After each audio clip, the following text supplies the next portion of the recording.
سلام.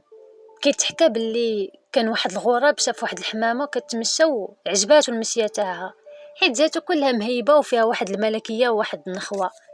هنا فكر في خاطرو وقارن راسو بالحمامه، لقى بلي الحمامه كتميز عليه بزاف ديال الامور، وقال فراسو بلاتي نحاول نقلد المشيه تاعها. ايوا هنا السي الغراب ولا كيدرب وكيداورب وحاول وفشل وعاود حاول بزاف باش يتقنها، ولكن والو ما قدرش. ايوا هنا ملي اسف فقد الامل بغى يرجع للمشيه ديالو القديمه، لقى راسو بلي حتى من المشيه تاعو نساها بالمره. جرب وبغى يطير ولكن ما قدرش وطاح في واحد البحيره. هنا عرف بلي فقد الهويه تاعو، فقد نفسه، ما بقى لا غراب ما ولا حمامه. من هنا كنفهموا بلي هذه هي نهايه حال اي واحد خلى اصله وذاته وتبع الناس وقارن راسو بيهم.